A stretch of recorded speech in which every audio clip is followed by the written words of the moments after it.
साथियों, जय भीम, जय भारत, जय संविधान। आप देख रहे हैं बहुजन मीडिया पर और यहाँ पर एक प्रोग्राम है अंबेडकर भवन में। यहाँ पर एक ऑर्गेनाइजेशन है, संगठन है आईडीए, और उसका जो संयोजक है, आई थिंक संयोजक है, संस्था है, वो है बीडी चौधरी साहब।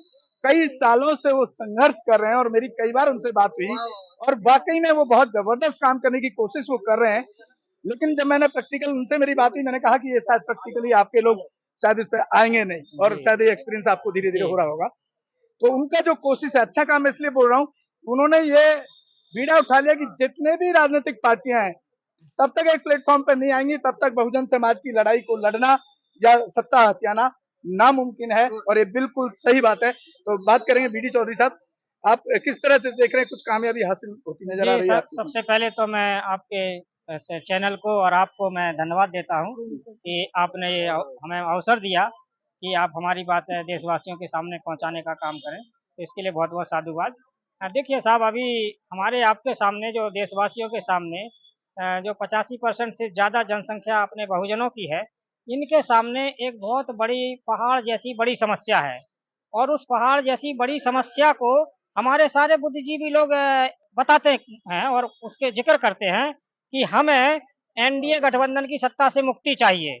हम सीधे बात इसलिए कर रहे हैं यहाँ पर क्योंकि आज हमारी आपकी जो नीड है, देशवासियों की जो नीड है, देशवासियों की जो जरूरत है, वो जरूरत है देश से, राज्यों से और केंद्र से एनडीए गठबंधन की सरकार को हटाने की जरूरत है।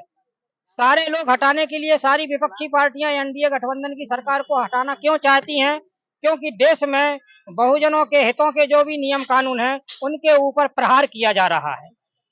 देश के बहुजनों के लोगों को फिर से गुलाम बनाने का जो षड्यंत्र, जो उनका 100 साल पहले उन्होंने निर्धारित कर लिया था 1925 में जनरल वालों ने, कि अभी डॉक्टर अंबेडकर तो इनको आजाद करा देंगे, संविधान में अधिकार दिला देंगे, लेकिन इनको हम धीरे धीरे करके 100 साल में इनको हम शूद्रों को फिर से गुलाम बना देंगे। और उसी प्रक्रिया में उनकी दिन रात चिंतन लगा रहता है और उसी दिन रात के चिंतन में 100 साल तक उन्होंने इंतजार कर लिया है।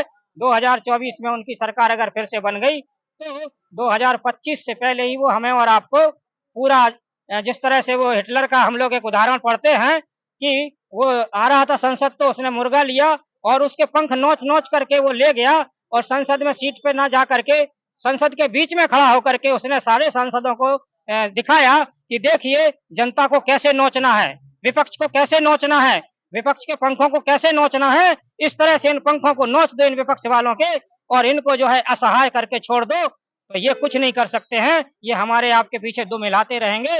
उस मुर्गे का उदाहरण दे करके उन्होंने जो ये सिद्धांत बताया, आज भारत के अंदर वही सिद्धांत चल रहा है। हमारे बहुजन समाज के विद्वान जनों को इस बात का एहसास होने के बावजूद भी एक सही दिशा में, जो सही तरीके से राजनीति करने का संदेश हमारे राजनेताओं को देना चाहिए। वो हमारे जिम्मेदार जो बुद्धिजीवी साथी हैं, जिम्मेदार हमारे जो सामाजिक संगठनों के लोग हैं, वो जिम्मेदार बुद्धिजीवी साथी, सामाजिक संगठन चलाने वाले, संघ चलाने वाले, जो समर संघ चला रहे हैं, वो कहते हैं अभी नहीं साहब, हम लोगों को जोड़ लेंगे और 10-20 करोड़ लोगों को जोड़ने के बाद में पर्टिकुलर हम समर संघ की ही बात नहीं कर रहे, क्योंकि समर संघ कोई राजनीतिक प्लेटफॉर्म नहीं है। हम बुद्धिजीवी की बात था आपसे, जो जितने भी बहुजन समाज की पार्टी हैं, चाहे वो रावण हो, चाहे मायावती हो, चाहे वो अखिलेश की पार्टी हो, इन सबको आप कैसे इकट्ठा कर पाएंगे?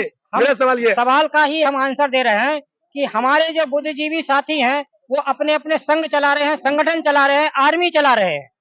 बहुजनों के नेता, बहुजनों के लोग, इन बहुजनों के इन संघ चलाने वालों को, इस संगठन चलाने वालों को, इन आर्मी चलाने वालों को इस बात का ज्ञान नहीं है कि अगर हमारे बहुजनों की सरकार नहीं बनेगी तो हमारा संविधान कैसे बचेगा, हमारे देश के बहुजनों का लोकतंत्र कैसे सुरक्षित रहेगा। इन्हें इस बात का ज्ञान नहीं है क्या?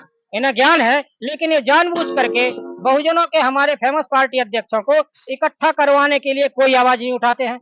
मंच पे आएंगे, भाषण देंगे, बढ़िया बढ़िया लच्छेदार बातें बताएंगे, जनता को असली मुद्दे से दूर करने के लिए जनता को जोड़े रखते हैं। और जो सही सिद्धांत है कि सरकार बनाने के लिए, सत्ता हासिल करने के लिए, बहुजनों को हुक्मरान बनवाने के लिए राजनीतिक पार्टियों का समागम करवाना चाहिए। समागम मतलब एक जगह गठबंधन बना करके उन्हें चुनाव लड़ने का संदेश देना चाहिए, उनको नसीहत देना चाहिए फेमस पार्टी अध्यक्षों को। मेरा सवाल ये है कि मैं फिर रिपीट कर रहा हूँ कि एक जगह ना आने के पीछे कारण क्या है? कहीं ऐसा तो नहीं जो बहुजन समाज का पैसा इकट्ठा होता है उससे ये ऐसो आराम की जिंदगी जी रहे हैं? आप कड़वा सच को नहीं बोल पा रहे हैं, क्या कारण है? बिल्कुल कड़वा सच है। शौक भाषा मैं तो खुलेआम बोलता हूँ। बिल्कुल आपका मैं ये जितने भी फ्लाइट में घूमते हैं और बड़ी कोठियों में रईसियों में और आराम कर रहे हैं, बड़ी गाड़ियों में चल रहे हैं, ये मेरे बहुजन समाज का पैसा है। बिल्कुल बहुजन समाज के पैसा को ये अपने स्वार्थ में पूरा कर रहे हैं। तो यहाँ सवाल ये बनता है कि हमारे जब बहुजन नेता अपना स्वार्थ पूरा कर रहे हैं तो हमारे लोगों का अपना स्वार्थ क्या होना चाहिए? हमारे लोगों का स्वार्थ हम कैसे पूरा होगा? हमारा स्वार्थ यह है कि हमारे बहुजन नेताओं की सरकार बने, तो हमारे बहुजनों का स्वार्थ पूरा होगा। बहुजन नेता केवल अपना स्वार्थ पूरा करने में लगे हैं, इसलिए हमें और आपको अपना स्वार्थ भी देखना चाहिए।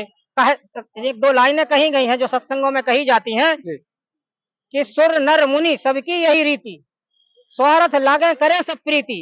हमारे बहुजनों को तो स्वार्थ ही समझ में नहीं आ रहा कि मेरा स्वार्थ कहाँ पूरा हो सकता है। बहुजन बुद्धिजीवियों के समर संघ का और वामसेव का, बामन मेश्राम का या भीम आर्मी के चंद्रशेखर आजाद का इसलिए नाम ले रहा हूँ क्योंकि इन्हें अपना स्वार्थ नजर नहीं आ रहा, अपने बहुजन समाज का स्वार्थ नजर नहीं आ रहा है। अपना स्वार्थ तो नजर आता है, नेताओं को आता अपना स्वार्थ। हाँ, समाज का स्वार्थ नजर नहीं आ रहा। नेता जो बहुजन नेता बहन मायावती है, अखिलेश यादव है, तेजस्वी यादव है, नीतीश कुमार है, चंद्रशेखर आजाद है और हमारे तमाम बहुजनों के फेमस पार्टी अध्यक्ष हैं, वर्तमान में सीएम भी बने हुए हैं, डिप्टी सीएम भी बने हुए हैं। इन्हें अपना स्वार्थ तो नजर आता है लेकिन बहुजनों के हितों के लिए इनके पास कोई योजना नहीं है। सर मेरा एक सवाल है चंद्रशेखर को लेकर। अभी आपने हम चंद्रशेखर की बात करेंगे। चंद्रशेखर एक जाना पहचाना नाम है, उसे बड़े बूढ़े बच्चे सभी जानते हैं आज के टाइम में। वो राजनीति कर रहे हैं अपने अलग मंच पर और बात वो बाबा साहब की करते हैं, लेकिन जहाँ कहा जाता है कि वो जो बाबा साहब की बात कर रहे हैं लेकिन गाड़ियां उनके साथ बीजेपी की मिल रही है। देखिए ये बात सही है आपकी कि गाड़ियां बीजेपी की हो सकती, कांग्रेस की हो सकती, किसी की भी हो सकती हैं, परंतु हमारे राजनेताओं को अपने दिमाग से क्या सोचना चाहिए? जो राजनीति बहुजनों की कर रहे हैं, राजनीति ओबीसी एससी एसटी माइनॉरिटी की कर रहे हैं, लेकिन ओबीसी एससी एसटी माइनॉरिटी की जो फेमस पार्टियां हैं इनका अलायंस नहीं बना रहे हैं। इन्हें कोई नया काम करने के लिए थोड़ी कहा जा रहा है। नहीं सर, आपको कई साल हो गए इसमें, क्योंकि मेरे को लग रहा है 2-3 साल तो मेरे से आपका बातचीत चल रहा है। क्या किन्हीं इन बड़े लेवल पे इन लोगों से आपकी बात हो पाई? देखिए साहब, आपको टाइम दिया हम लोगों ने मिलने के लिए टाइम मांगा, ज्ञापन दिए, ज्यादातर लोगों ने तो टाइम दिया, बातों को सुना और सुन करके उन्होंने कहा ठीक है देखेंगे। इन बड़े से किसने आपको टाइम नहीं दिया? बहन जी का टाइम नहीं मिला केवल, बाकी सबसे आपकी बात हुई। बाकी हमने सबसे टाइम लिया, हमारे प्रतिनिधि में हमारे सारे लोग गए। इसके अलावा हमारे साथ कई पार्टियां भी जुड़ गई थी, वो पार्टियों के लीडर भी गए। अभी हमने कुछ दिन पहले माननीय सांसद एनके सरैनिया साहब के साथ मुलाकात की, उन्होंने भी आईडीए के साथ में काम करके और काम करने का काम किया, तो वो भी अभी आईडीए गठबंधन की लीड ले रहे हैं। अगर ये नहीं मानेंगे तो आप फिर आखिर लास्ट तक क्या लड़ाई? हमारे साथ तो साहब हमारी जनता अगर ये बात को नहीं समझ रही है, बहुजन अपना खुद का हित नहीं समझ रहे हैं, तो लड़ाई कौन लड़ेगा बहुजनों के लिए? अगर बहुजन लड़ाई नहीं लड़ेंगे और बुद्धिजीवी पढ़े लिखे लोग लड़ाई नहीं लड़ेंगे, बुद्धिजीवी पढ़े लिखे लोग अगर बहन जी से नहीं कहेंगे कि बहन जी आपकी पार्टी राष्ट्रीय स्तर की पार्टी है, बीजेपी राष्ट्रीय स्तर की पार्टी है, उसने एनडीए बनाया, क्यों बनाया? उसने मूर्ख है क्या बीजेपी वाले? उन्होंने गठबंधन इसलिए बनाया कि वो सत्तासीन हो सके। कांग्रेस ने गठबंधन इसलिए बनाया कि वो सत्तासीन हो सके। तो बहन जी को सत्तासीन होने के लिए अपनी बहुजनों की फेमस पार्टियों के गठबंधन को बनवाना चाहिए था। इन्होंने ये जिम्मेदारी क्यों नहीं निभा रही है बहन जी?